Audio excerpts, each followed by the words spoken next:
Good afternoon, everyone. I'm Roxy Glenn, the Director of Professional Development at MetroTex, and I want to welcome everyone to our weekly webinar. Today, we're really excited to have Tracey Hawkins speaking with us. She's a national speaker, and she's known as Tracey the Safety Lady.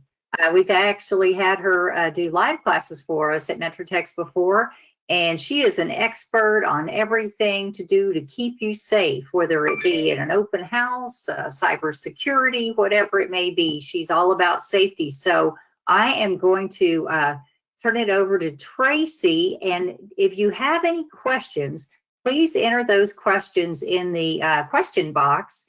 And I want to introduce my colleague, Elizabeth Harris, and Elizabeth will be managing those questions today. So at the appropriate time, she will interject as Tracey is speaking, and your questions will all be answered. We'll leave the chat up for about 15 minutes after the webinar is over. So if there's additional questions, we will get email responses back to everybody that was on the webinar within the next day or so to answer those questions. But I think that's all I have to say. And here you go, Tracey. It's all yours. Hello, everyone. Well, like I could hear you all back. I am so excited to be here. If you've ever heard me before, you know that I am a natural fast talker. And I was telling Roxy and Elizabeth that I have so much information to share today, probably more than I need to, but my goal is to get as much information in as possible.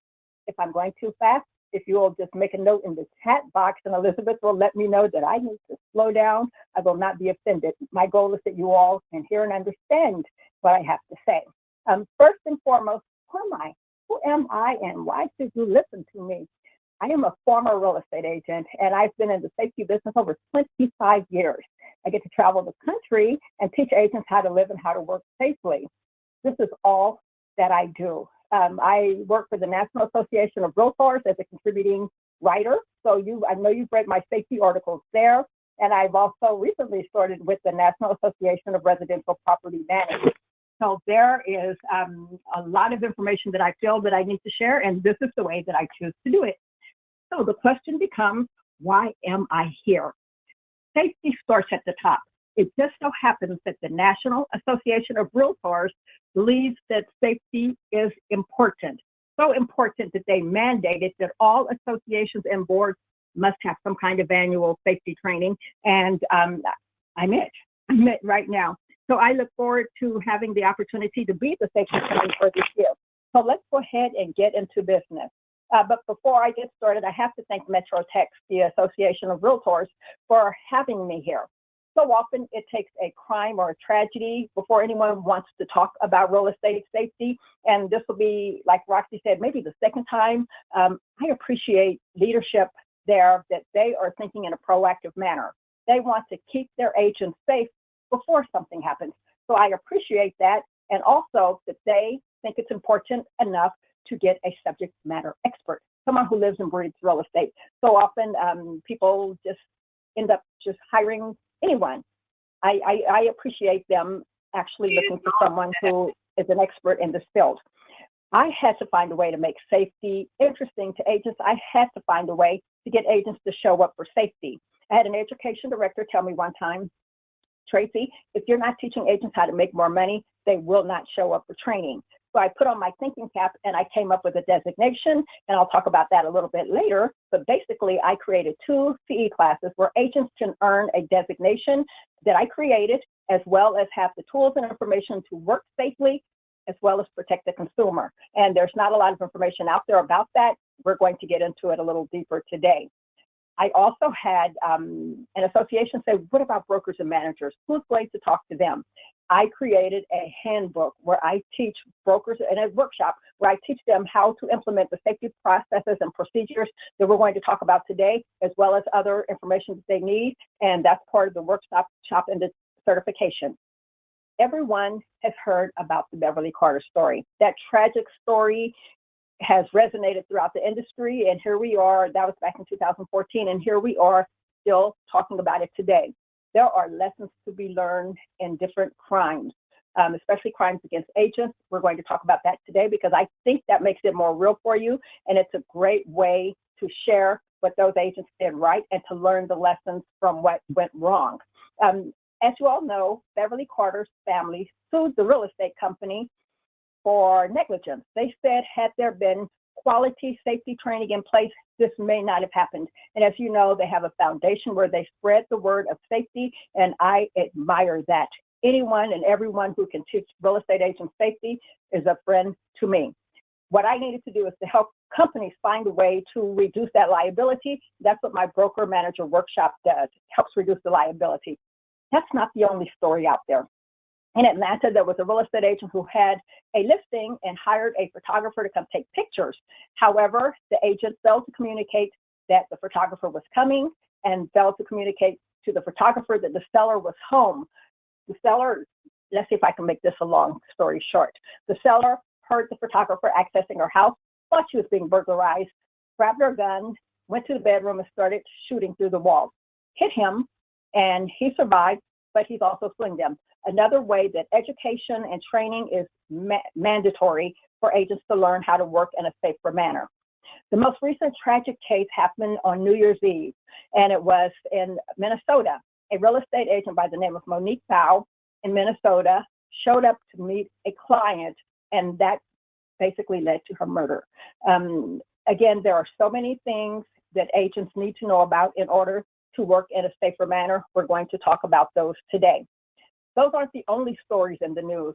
Everyone's familiar with the story in California where the real estate agent, her assault was caught on camera. There are lessons to be learned there. As a matter of fact, I wrote an article for the National Association of Realtors that outlines 7 things that agent did right to survive. We're going to talk about those items today, and you can find the article on on the Realtor website, National Association of Realtor website. Again, another story, an agent in Commerce City, that's in Colorado, was assaulted, or he thought he was going to assault her. She happened to have a gun on hand. So there are lessons to be learned in all of these situations. An agent last January was also killed while he was managing property. So the goal is to understand the risk. There are inherent risks in the jobs that you do. Again, I was an agent, and I don't know if I mentioned, I have a twin sister. We both got our licenses together 30 or so years ago. She's still a practicing real estate agent. I know firsthand that the risk involved in your job. So let's talk about what those risks are. Your job description reads that you make a living sitting in empty houses, waiting for strangers to walk in. You make a living meeting complete strangers in empty houses. How does that sound? My job is not to scare you, but to help remove some of those risks. Whenever I am speaking, I always ask agents, have you all heard that the U.S. Department of Labor considers real estate sales and leasing a hazardous occupation? And I get the look sometimes like, what are you talking about? You heard the job description. Again, I'm not here to scare you, but to give you the tools that you need to use in order to do your jobs in a safer manner. And they're realistic tools. Got a real quick question, and if you can type this in the chat box really quickly, what does a criminal look like? What are you afraid to see, or who are you afraid to see? Give me a physical description, give me one thing. What physical characteristic do you not want to see when you are meeting a new client, whether meeting at a property or whether they're coming to an open house? Give me a physical characteristic, and Elizabeth, let me know if anyone has typed one in. The bottom line is every one of us has a preconceived notion of someone that we are afraid of or someone who we think means us harm. Every one of us has it. And if there aren't any comments yet, for some reason I always have to twist arms for people to say it. And I always say, political correctness aside, just say it. Let me say it for you. Some people are afraid of someone who's scraggly, who may have like a shadow. Someone may be afraid of someone who has an unkempt appearance. What about tattoos? A lot of piercings, baggy clothing, leather motorcycle gear. And I've had agents say, well, a guy, or more than one guy, or more than one person. Face it, every single one of us has a physical description of someone we don't want to see coming. My job is to tell you what a criminal looks like. If you're in a room with someone else, look at them. Look around you. Criminals look in the mirror. They look just like you. They look just like me. You cannot determine who a criminal is simply by their appearance. I say you can't judge a book by its cover. Doing so can cost you one of two things. One, it can cost you business. What about you hosting an open house, one of your upscale listings, and the late, great Sam Walton pulls up? He pulls up in his beat-up pickup truck and his overall. If you judge that book by its cover, what would happen? You would lose business. What about, how did they describe Ted Bundy? Always a charming fella, clean cut, good looking. If you judge that book by its cover, it could cost you your life. You cannot judge a book by its cover to determine who means you harm. So you're saying, Tracey, what do I use? How am I supposed to know right up front whether or not someone could be dangerous for me? If you ever watched the Oprah show, years ago when she came on daily, she had an author on a regular basis. His name is Gavin D. Becker. He wrote this book, The Gift of Fear. If your hands are near your keyboard, I'd like you to type what you think the gift of fear that we all possess. Every animal in nature is born with this gift, and it's a fear signal that they can actually prevent us from ever being victimized. Every one of us has a story of a time where we didn't use that signal, where we didn't listen to it. I am hopeful that in the chat box, there are comments like intuition, instinct, gut, sixth sense, whatever you call it. Every animal in nature is born with it. Human beings are the only ones who choose to ignore it. And we ignore it for a number of reasons. Main reason is we don't want to be embarrassed. What if we're wrong? How embarrassing would that be? We don't want to hurt someone's feelings. I'm talking about a complete stranger who your body is telling you may mean you harm and you're worried about their feelings. We must stop that. Trust your gut, listen to your body, find a way out of the situation, make up a story, make up an excuse if you must, and later, if you have to apologize, so it goes. But if you don't hear anything else today, you have to hear this. Listen to your bodies. That built-in survival mechanism, hardly ever wrong. Trust your gut. And again, this book should be required reading. You need to have a safety plan. You can't have any kind of business without a plan in place. We're going to talk about how to create a safety plan. One thing I put right up front before I forget is the dreaded darn red file. Whenever I ask anywhere about this red file, everybody raises their hand. This is a great idea. This is what we do in our office. We have the red file. So if we're in danger, we call our office and we ask for the red file. I am here to say that the red file needs to be banished. Let me tell you why, and then let me tell you a solution to replace it. In theory, the red file is in place in case you are in danger and you need to be able to discreetly call your office or whomever for help. There was a story of a real estate agent here in Missouri. I'm in Kansas City, not too far away. They had the red file policy in their office. So the agent had an appointment to meet a client, a brand new client, never met before, who's going to show him 3 properties. So they go to the first property. He rapes her. He says, we're going to go to the next house and we're going to do it again. The agent said, wait, I need to make a phone call. I need to call my office and make sure we can get into the other house. She calls her office and she says, hey, this is Susie, agent. I need the red file. The person on the other end said, what are you talking about? They didn't understand. If you have a policy, it's as important as every single person who is a part of it. Everybody needs to know they need to be on the same page. I don't think red files work because if you know what a red file is, everywhere I go in the country, everyone knows what a red file is. So if agents know, I know the criminal knows. And if the criminal knows that you're trying to get them in trouble, they are not going to be happy, and that may escalate the attack. So no more red files. We're going to talk about a technology solution that takes the place of a red file. Buddy, I've been saying this forever, and I even had a broker manager tell me, Tracey, don't waste your time telling agents to take another agent with them. They're not going to do it. If you can't have another agent go with you, then you need to implement, again, find a technology solution. We'll talk later on about apps that are designed to keep you from being alone. But the whole point is there truly is safety in numbers. Criminals are cowards. If it's just you, think about the stories that I've talked about here, the stories that we know about. If it's just you, they're able to do whatever they can do to you with no one to stop them, no one to interfere or make their jobs harder. And more importantly, no witnesses behind to tell on them. So you need to make sure that you find a way to have someone there with you. And again, if technology is your solution, so it goes.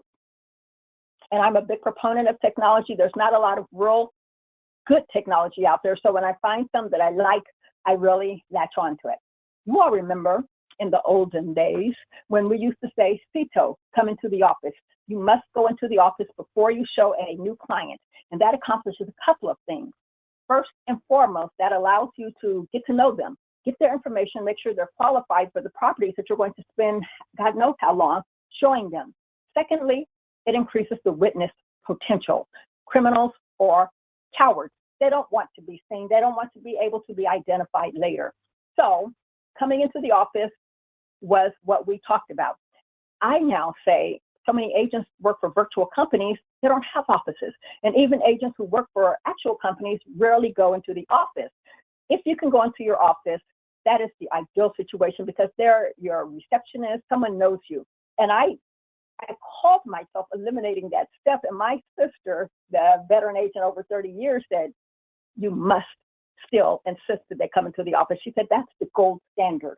And I agree, it's the gold standard, but I also have to meet agents where they live. I have to give you information that you're actually going to do. Some of you won't go into the office first. It may be inconvenient. In those situations, I say meet in a public place. So often you hear people saying things like meet at a coffee shop or somewhere like that. I'm going to take it a step further and say not just any coffee shop. If you meet in a crowded coffee shop, it doesn't help serve the purpose of increasing witness potential. The person behind that counter doesn't know you from Adam. So if the law enforcement officials come in, they're trying to find you, they can't identify you, let alone who you're with. I say meet in a public place where you are known. If it's your regular coffee shop where you know the barista by name, they know you, that's a help. Or what about engaging your partners, the affiliates, your mortgage broker, your title company, insurance company? I guarantee you that will allow you to meet in the conference room, that first meeting. That way there are witnesses there. And secondly, you can make copies or do whatever you need to do.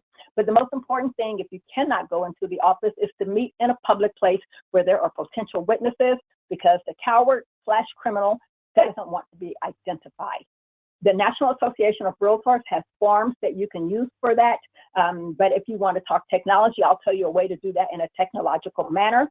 Jump over to the realtor.org or nar.realtor website and grab those forms. They are free for the copying. I did write an article about those forms, and I have a link within the article where you can just print out those forms. Go ahead and make copies of those forms. And before I forget, you also need to make sure you look at that agent information form. So often, your broker or manager doesn't have the information they need about you in case of an emergency. There's an agent information form that needs to be updated every 6 months or so.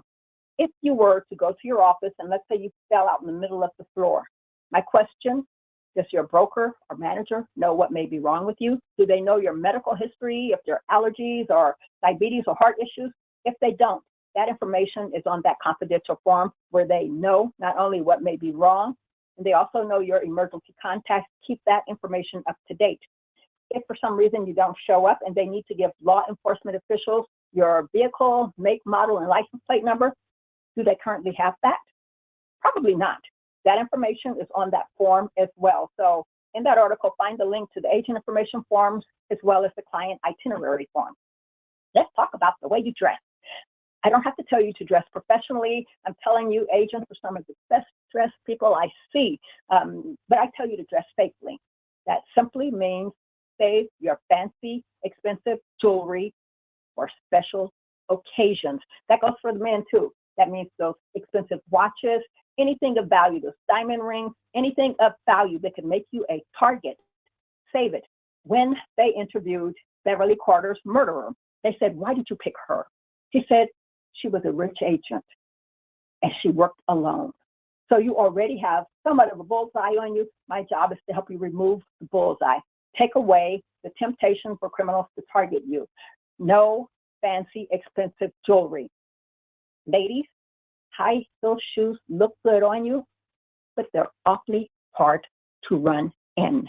And it's sad to have to talk about shoes and clothing when we're talking about business, but that's reality. If you're in a situation when you need to get away in a hurry, those high heel shoes are going to slow you down. Where was I? I was in Tennessee last year. I had an agent sitting out in the office who took off her stiletto, showed it to me. She said, "My high heel is a weapon." Whatever works for you. My major concern is that you make sure you can get away when necessary. So pay attention to that. Nowadays, of course, with the coronavirus situation out there, the car ride, not even an issue, not even on the table, but in the future it will be. But practice what you're learning now, that you can still somehow, some way, make a living without having strangers get in your car with you. And whenever I would ask agents about hitchhikers, who would pick up a hitchhiker, and I get that look like, "Are you crazy?" If you have strangers who are new clients getting in the car with you, same level of danger. So that should be eliminated. Tell them whatever story you need to tell them. You know, I've got French fries all over the car seat. My insurance company may not like me having another person in the car, an unrelated person, or for business or liability issue. Whatever you need to tell them, you need to make sure your client knows that you will drive slowly where they can follow you. That way, if you get to the property, something happens, you're uncomfortable and you need to get away, you're not stuck getting in the car with someone who has made you uncomfortable. On your screen, you see 7 names. Typically, I ask if anyone recognizes any of those names, and most people don't. So let me give you a brief overview of who those names are. David Abbasi was a real estate agent in Atlanta who during September Real Estate Safety Month was killed while showing property. Ryan Vega was an agent in Vegas who was, Ryan was stabbed in the neck while he was working. He survived. That also was Safety Month. Sidney Cranston Jr.'s body was found 18 months after he met a complete stranger to show them property. Lane Gamble, a real estate agent in North Carolina, was sitting in front of a property when someone came up and put a gun to his head. There was an agent in Washington who was assaulted in 2018. Frank Wayman was an agent in Missouri, who was robbed while he was actually in his office. Someone came in, they wanted to use the phone or the bathroom or to get water. He was robbed. David Stokey, what happened to the screen? David Stokey was a real estate agent. Let's see, who was the actual property manager that I referenced earlier in the story. He showed up to evict tenants and then they killed him and hid his body there. What do you notice about the names on the screen? They're all men. A lot of times when I say I'm talking about safety, guys kind of roll their eyes. This is for the women folk, and that doesn't apply to us. It applies to every single real estate agent. I wrote an article for Realtor Magazine. I was back in 2017 about ways that male agents put themselves in danger. It was the most read article of the year.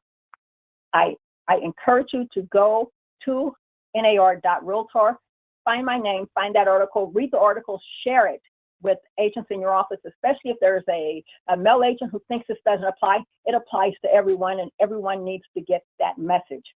And some of the stories about the agents, the question is, did they have a mental illness, or why would they attack or assault these agents?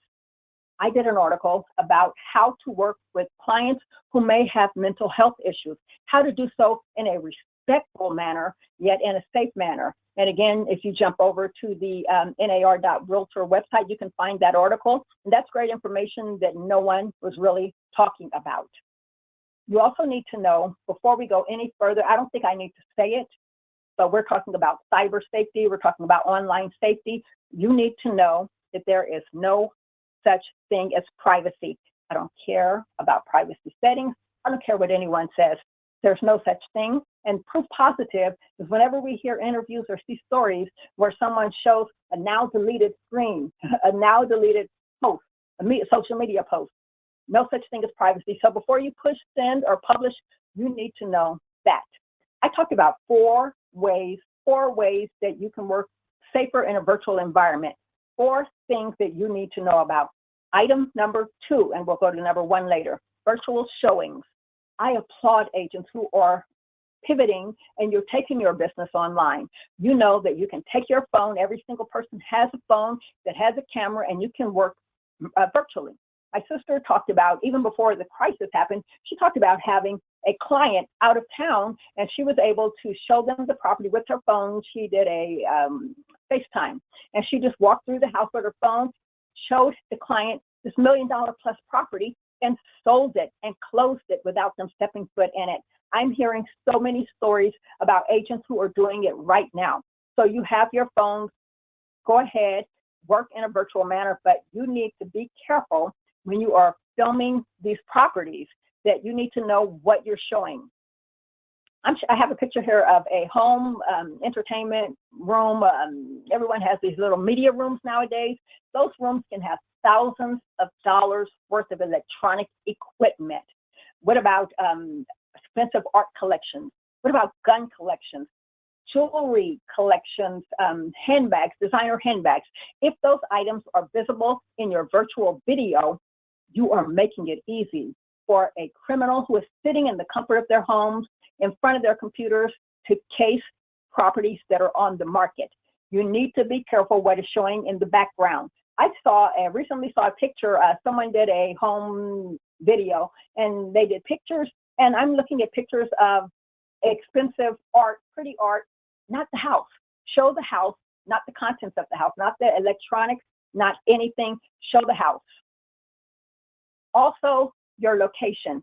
If you are doing a Facebook Live or Zoom Live, whatever, any live event, and that's amazing that you're able to pivot and do that, whether it's an open house, a showing, or even if you just get out of the house and you're at the park and you're just showing people, hey, we're out here, this is what we're doing now in real time. Keep in mind that there are criminals out there. You are telling them, first of all, where you are. And in the real estate business, there is a big issue with stalking. So you're telling them where you are, but more importantly, you're telling them where you are not.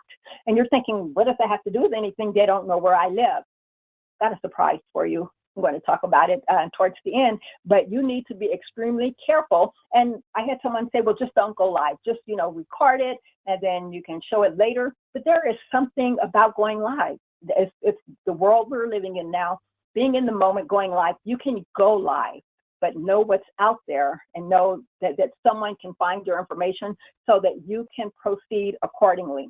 So go live, but do it with caution and great thought. The number 4 virtual safety item that I wanted to talk about is social engineering at its finest.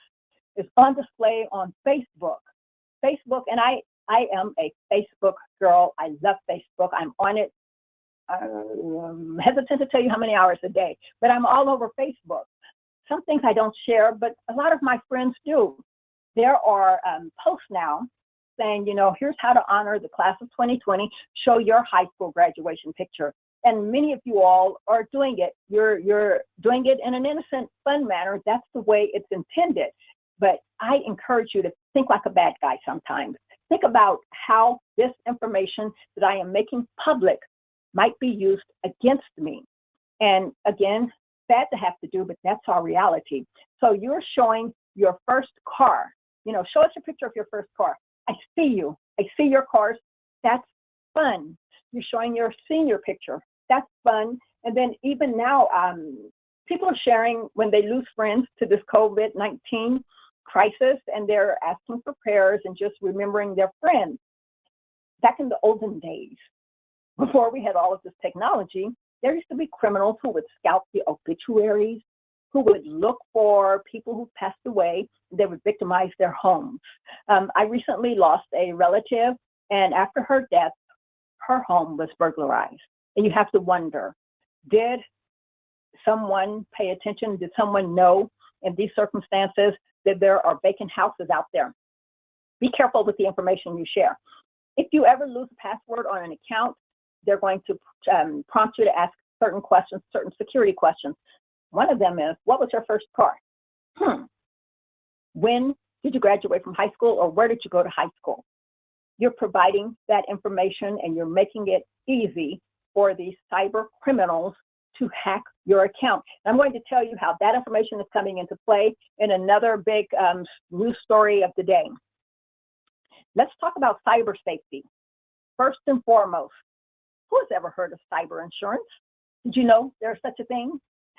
I had the opportunity to be acquainted with an expert who actually sells cyber insurance, but he's not just a salesperson, he is an educator. He writes articles and he talks about cyber safety, not only how to prevent it, but how to protect yourself in case there is a cyber crime. Every time you turn on the news, there's some kind of a network breach. We're going to talk about one. Wire fraud is almost an everyday issue. And then also brokers and owners, they don't realize that they can help stop these crimes. And it's as simple as having protocols and practices in place. I'm all about real estate practices, protocols, and I go to experts when necessary. John of Landing Insurance shared these examples of cyber crime. A lot of times you see social media posts, and then someone who's active on social media has become a victim of a crime. Their bank account's empty. How? Because someone out there, a criminal out there, is harvesting all of that information that you're sharing, your puppy's name, anything that can lead them to help them find your password, your birthday, happy birthday, everyone, on Facebook. All of the information is there for the taking, and trust me, criminals are doing that. So they can log into your bank account, forget the password, they can duplicate your email address, and then next thing you know, your bank account is drained. That second one, false invoices or instructions. We saw a high-profile news story about this, I want to say a couple of months ago. You all know who Barbara Corcoran is, right? We saw where she wired a large sum of money because she got an email that said, hey, you need to pay this invoice. She paid it without thinking. It was a fake invoice. She admitted she will never get that money back, and she is sharing the story because it happens to the smartest of us. It happens to all of us. Wiring instructions, now that's a crime that's prevalent, although the solution is so very simple. It involves communication. I've seen emails from real estate agents who will have a disclaimer on the bottom of their email. Do not ever wire money to anyone under any circumstance. You have the disclosure forms where you sit eyeball to eyeballs with your clients and you tell them, don't ever respond to an email or a phone call asking for money to be wired. But still, it happens on a regular basis. And then there are stories of agents getting sued and title companies getting sued and lenders. You can prevent this with education, but again, your client has to listen. And disgruntled clients, that's an example of cybercrime. One thing, and I've had two safety experts tell me this, and it is amazing to me. One thing is prevalent in all of these stories of crime: human behavior. It takes you, it takes me, it takes one of us to push a button on a computer, to respond to an email, to click on a link, to open up the floodgates for criminals. It can be prevented. It's human touch. We can prevent it if we don't open anything. But there has to be training. There has to be quality training on the recognition of fraudulent emails. We all think, I'll know one when I see one. I get tons of emails every day, and I have to look twice, look at it again, and then think about it. So if you're in a hurry and you get an email and you click on it, then that can turn your world upside down. There needs to be quality training about it. And here's something I heard two safety experts, and I'll talk about one. Burton, he's a tech guy, as well as John, he's a cybersecurity insurance guy. They're saying that these free email accounts are a problem. The Yahoo accounts, the Gmail accounts, for you to operate your business with those accounts is a hacker's paradise. Those are easy to hack. Those are easy to use. You need to follow the protocols that your real estate company offers as far as emails. That means your domain name. Susie at soandsorealestate.com is going to be more secure than these free email accounts. Zoom, that's the number one virtual thing I wanted to talk to you about. Zoom bombing. It's in the news. It's all over the place. Again, that is a crime that is completely preventable. Let's talk about ways how. Integral is a local, a Missouri-based company, and I get to hear, again, I trust experts. I want to hear from the experts what's going on and how to prevent it. So how do you stop Zoom bombing? 3 great tips. He said, first and foremost, when you're setting up Zoom, go to your settings and you need to disable the participants from sharing audio and video. They don't need to do it. As a controller, as the host, you get an option to record or do any of that. They don't need to be able to participate. He also suggests that you not allow late participants to enter. Anyone from off the street can come in and disrupt the entire meeting. You don't have a record of who they are. So make it clear up front that if anyone's going to be late, they will not be able to get in the meeting. That sends a signal that they need to register in advance. And one thing that he is saying is if they don't want to create a Zoom account, which by the way takes less than 1 minute just to be able to participate in these Zoom meetings and events, that's a way to track people. So if you have someone's email address, they must do that in order to set up a Zoom account. If something goes wrong, you can identify them. The problem comes when the cowards are able to anonymously do whatever they do. So preventing them from just coming in is a great way to control who's in the room. Plus, you can go on Facebook and then participate in a Zoom conference without having to log in or sign in or have that information. But again, it's trackable because you know who they are. And he says, use a different Zoom ID and you let Zoom select the password, just a random password, because we know what we do. We pick one that's easy for us to remember, and unfortunately, usually easy to be guessed.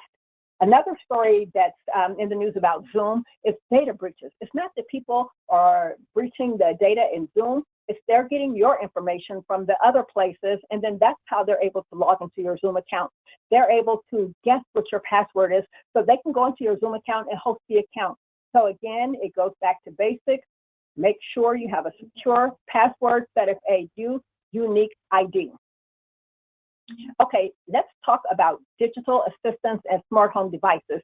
The 2 probably most recognized ones would be the Google Home as well as Alexa.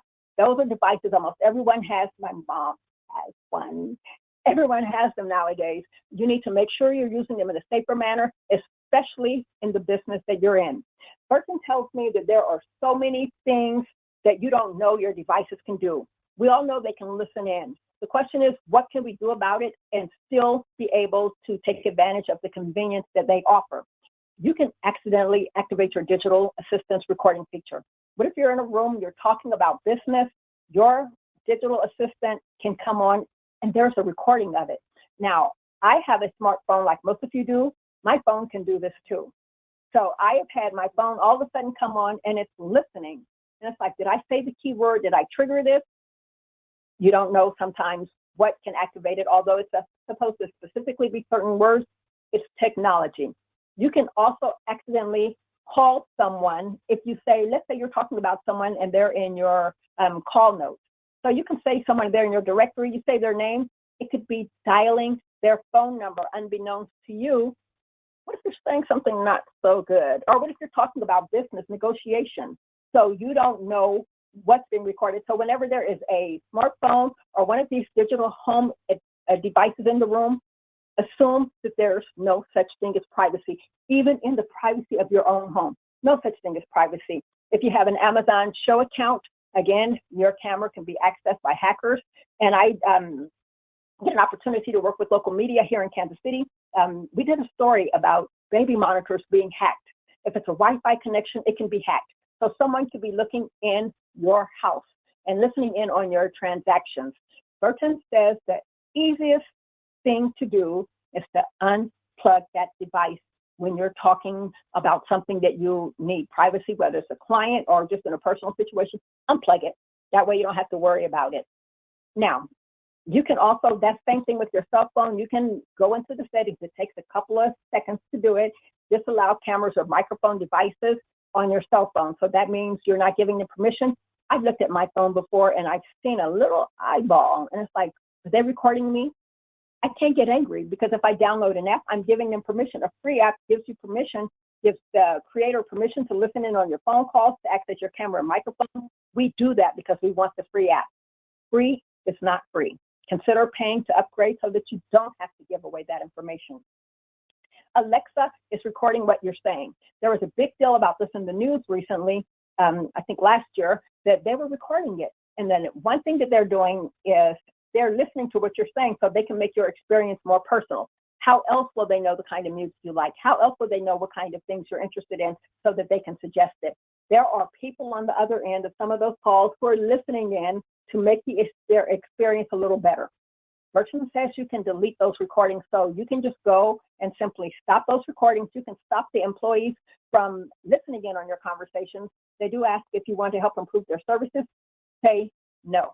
That way you don't have to worry about it, but still remember, no such thing as privacy. I am looking at the clock and we still have a lot of information. I am talking fast if I'm going too fast. Elizabeth, let me know if anyone's commented that or if there are any questions as we go along. Definitely let me know and we can answer those, but I'm going to zoom through the rest of the information here. Zoom.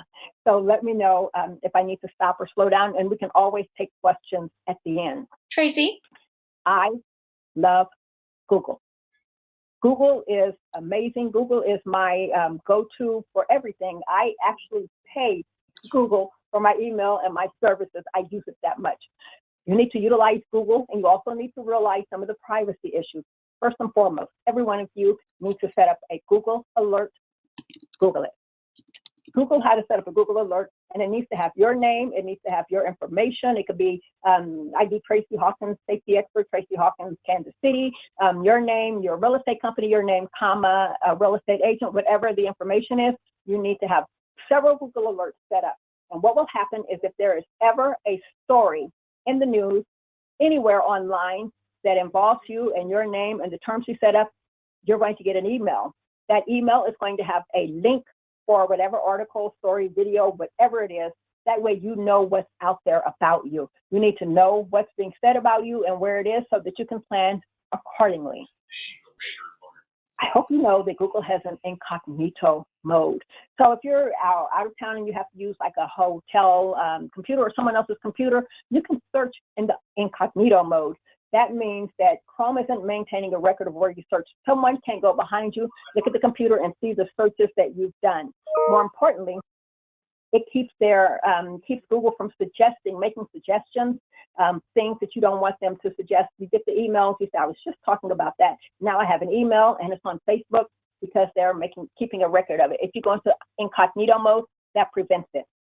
YouTube has an incognito mode too. Most people don't realize this. If you're listening to music on YouTube, for example, I like Journey. I'm listening to Journey. On the side, they're going to offer suggestions. REO Speedwagon, Styx, or Earth, Wind & Fire. I'm a disco girl. So all of a sudden, there is a list, and you're thinking, should they do that? Because they are looking at what you're doing, and they're making suggestions to relate to you. If you don't want them doing that, go in the incognito mode. That way, you don't have to worry about it. Let's talk a little bit about the coronavirus situation and how it impacts real estate agents. The National Association of Realtors was out front with this information, training information that you need that you can use. If you go to the the NAR Realtor website, you type in coronavirus, there is a guide there. It talks about the why and the how. And I appreciate them taking the lead. And I'm here in Kansas City, and my local association, the Kansas City Association of Realtors, jumped right on the bandwagon. They were advocating and lobbying for real estate to be an essential practice because people need to make a living, and people still need to have somewhere to live, and you need to do it in a safer manner. First and foremost is agents need to know that under fair housing laws, you cannot discriminate against someone based on their ethnicity or their country of origin. That was happening. It needs to be said, and most of you know and respect fair housing laws anyway. Still need to do it now. You can refuse to drive clients who have signs of illnesses or who traveled abroad. Along the same lines, you have a right to ask if they have been sick, if they have any symptoms, if they've been out of the country. You have a right to ask that. And some agents think, oh, I can't ask that. It's too personal.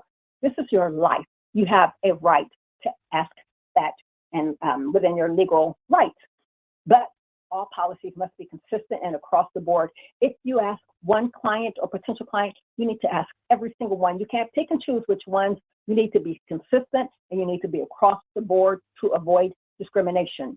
If you're showing properties, some places you cannot get out and show properties, and that is perfectly fine, but some places you're allowed to. If you do a virtual showing and the client wants to see it and they're a serious client, then you may be able to show a property. If so, there are procedures and steps. I'm sure you all know by now what those are.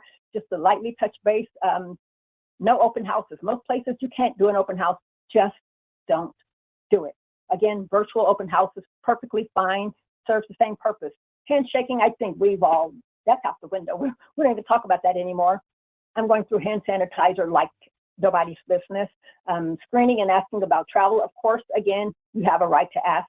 And then electronic transactions. There are closing title companies who are going out to cars doing virtual closings. So there is no excuse to have dangerous contact when it's not necessary. So just again, when you work with clients, if you're going to show a property, you can ask them to make sure the property's been sanitized, but assume that they're not going to do it to the level you need to. Come with your kit, with your wipes. Come with booties, come with your gloves, come with your mask. And then you also need to ask if they will leave windows or not windows, doors, closets, drawers open so that you have less surfaces to touch. Same thing with your clients. So just making sure that you maneuver in a safe environment until we get out of this. Easy to do. Again, it just simply takes planning. Let me talk really quickly. I can't go into great detail, but this is something that I talk about in my training, how to add value to the relationship with the consumer, how to make sure the consumer picks you when it's time to choose an agent. I say add safety to the equation. And I'll just, again, briefly go through this. I created a PDF where you have a seller security checklist. When you walk in the door, you're not talking about CMAs, you're not talking about how much they're going to net. You're talking to them about safety. Here are ways to keep your house safe while your house is on the market. You're telling them to get jewelry out of jewelry boxes, medicine out of medicine cabinets, gun collections, weapons stored off-site. Get rid of those stacks of mail that could have financial records and bills, easy for identity theft. You're talking to them about lights, landscaping, locks. You're talking about who can show up and actually see the property and what the procedure is if someone shows up who wants to see the property. Go to the Realtor magazine article that I wrote, and it has a checklist that has a link to that checklist. Use that in your marketing. Help sellers be safe while their houses are on the market, and then I guarantee you that's going to make them think twice and be loyal to you. Again, search for my name on the website. I'm going to talk about this really quickly. Someone told me, a broker manager one time told me, don't waste your time. Don't talk to agents about not having their pictures. I told you I have a twin sister who's an agent. Our picture is out there. Our picture is on her business cards, on her website or Facebook page. So it happens. And I did ask. It's like, Stacey, why is our picture out there? Why do you have your picture on your card? Is it going to help you get more listings? Is it going to help you sell more houses? She said, Tracey, I am my business. And agents across the country, you all are telling me that this is our branding, this is our marketing. They want to walk, you want to walk in a grocery store and you want people to know you're the neighborhood real estate agent. That's fine. If I can make one little bitty request, will you make it a professional picture? I can't tell you how many times I've seen little soft, fuzzy, glamour shot pictures looking over your shoulders. What are you selling? It needs to be a professional picture, not a selfie when you're sitting in the car because the lighting's good, not when you're dressed up to go out because it's a good hair or good makeup day. It needs to be a professional headshot. Again, there's already a target on you. Let's not give ammunition to these criminals who are focused on you. I've seen some things online. This is an old Google Facebook page, Hot Real Estate Agent. This is a real estate agent who is in a bikini on a billboard, and it increased her phone calls and her attention. Male agents do it too. My goal is to tell you, if you must be out there, if you're branding yourself, brand yourself in a professional manner. Know that your pictures can be used to target you. Another way, and I am looking at the clock, okay, another way that I tell you in my training that you need to add value to the relationship. And one thing that the National Association of Realtors is big on, and you all know it, is community involvement, doing the work, being a good citizen. Here's a way that you as a real estate agent can be a good citizen. Now, these folks don't necessarily like you. They don't necessarily respect you, and they don't necessarily want to hear from you. They want to put their house on the market, and they think they can do it. How hard can this be? Put a sign out there, write a contract, and get a lot of money, right? Wrong. Of course it's wrong.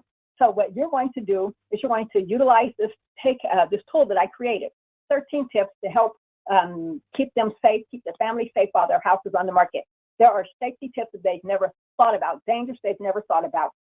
You are serving your community. You're saying, here are things that you don't know that as a professionally safety trained agent that I know that I'm going to help you with. You are stapling your business card to this handout. And again, if you go to my website, the Safety and Security Source website, right there on the front page, get your copy. You are serving the FISBOs by telling them ways to be safe, and your business card is on there. So once they realize, first and foremost, they get to the bottom of the list, they think, really? I've got to do this. I've got to do this. I didn't realize there was this much danger. I have to watch out for this. I have to watch out for that. By the time they realize what they're doing is dangerous, or even when they realize they can't sell their house because it's not that easy, I bet your card rises to the top of the stack. So definitely serve your community. You can also look at the article on Realtor magazine, and you can find the article, find the link to that, to the actual PDF, or just read how to utilize it. The myth, talked about it, privacy. Privacy is a myth, it's a joke, there's no such thing, but you still need to take whatever steps you can to protect privacy as much as you can control it.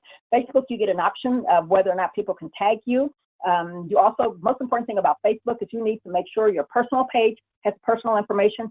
You don't want your listings and your real estate business on your personal page because you're going to go there one day and it's going to be gone. Facebook says no. Personal pages, personal profiles, personal business pages, that's where you talk about business. On your business page, you can talk about business, but you still need to make sure you're including the disclosure and all of the information that you're supposed to include in any advertisement, because this is advertisement.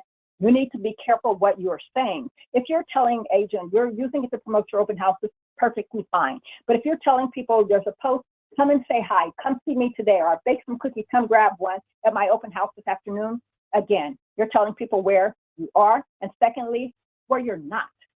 So you can say, here's the open house, make it about the house, not about you, not about who's there, tell them to come and see the house.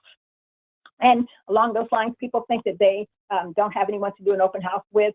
I guarantee you a new agent would love to co-host an open house with you. There truly is safety in numbers. Your vendor would probably do backflips to be able to come and bring snacks. Title companies, you can get someone there to participate. I think we all know pretty much what to say, what not to say online. You need to talk to your sellers about giving away information that could hurt a negotiation.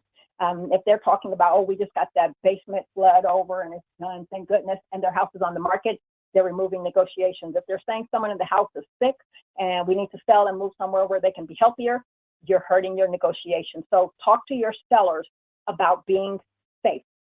Again, along the lines of no such thing as privacy, this is the tip of the iceberg. There are companies out there that make it their business to compile all of the information on you and to make it easy for people to get it.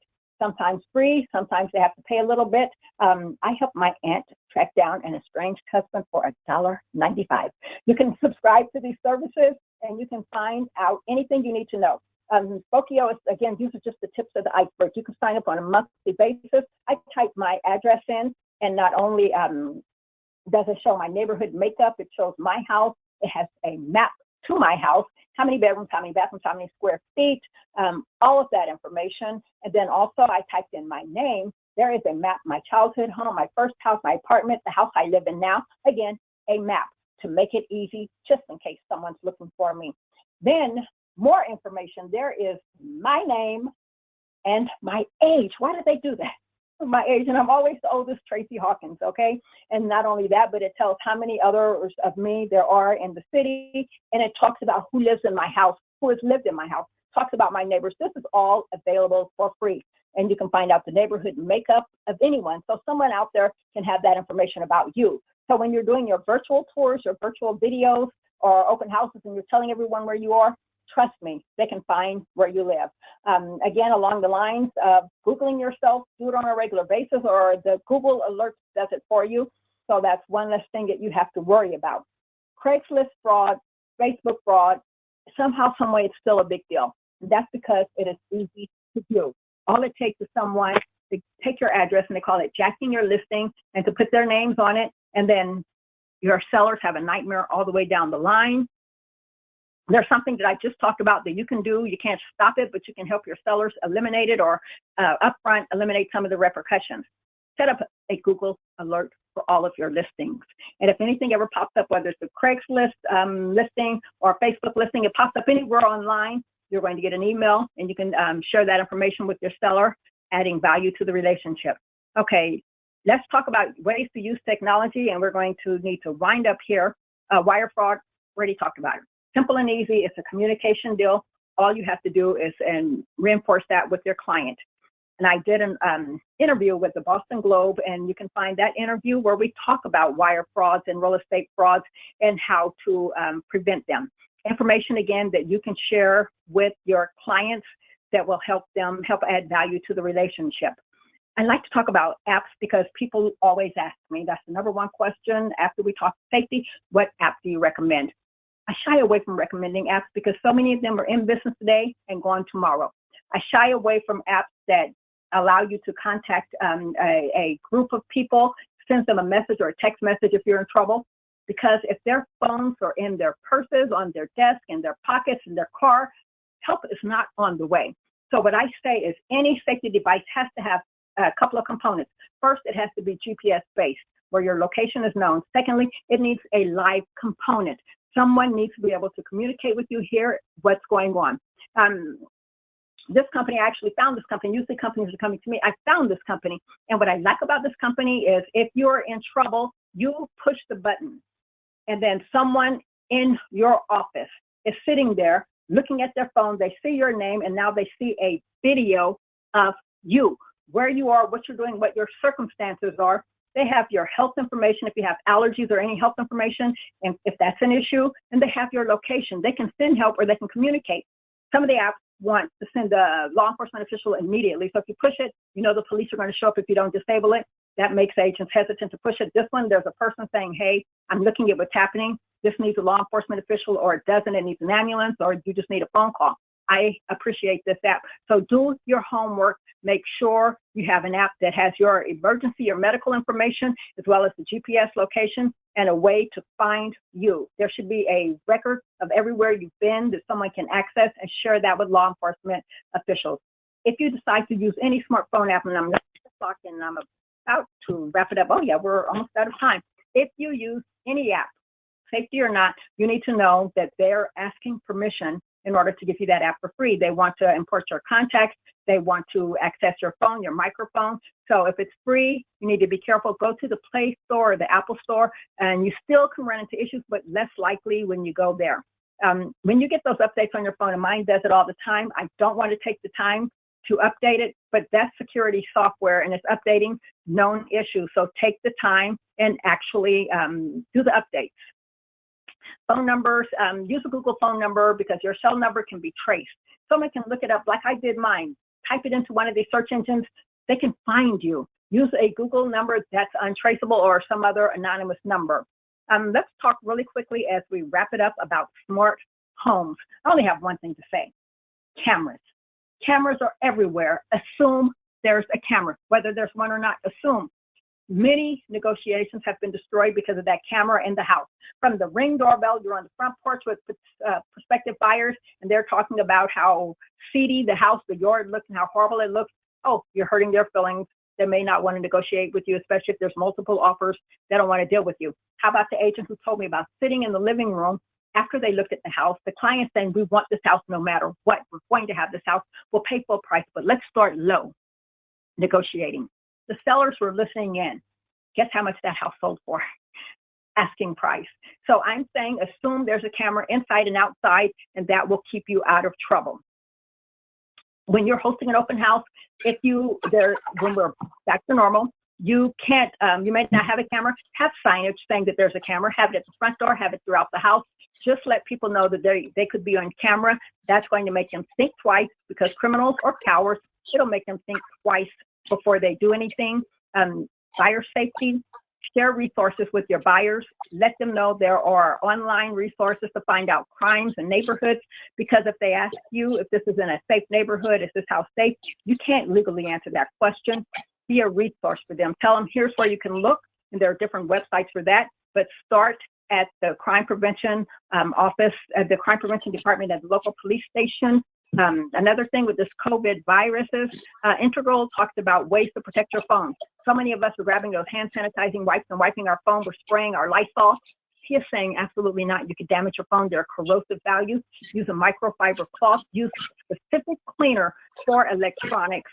There are different devices you can use, but make sure you're doing it in a smart manner. Hack proofing your phone. iPhone. I lost my phone for the first time in all these years. All I had to do was log into my Google account and I could find my phone, look at traces, exactly where I've been. And I remember sometimes pulling into places thinking, how do they know I'm here? Why are they asking me to check in and do a review? It's for your safety. So it's invasive, but it allows you to see exactly where your phone has been. That's pretty much all I have today. There are self-defense products out there for real estate agents that you can utilize. Pepper spray is the number one. When the National Association of Realtors interviewed agents, pepper spray was 17%, then 18% 1 year. So that's the number one non-lethal product. Make sure you know where to get it. I'm a resource for that. And make sure you're buying the right thing no matter where you get it. Again, my programs are out there. I am available to come to wherever you are, online or in person.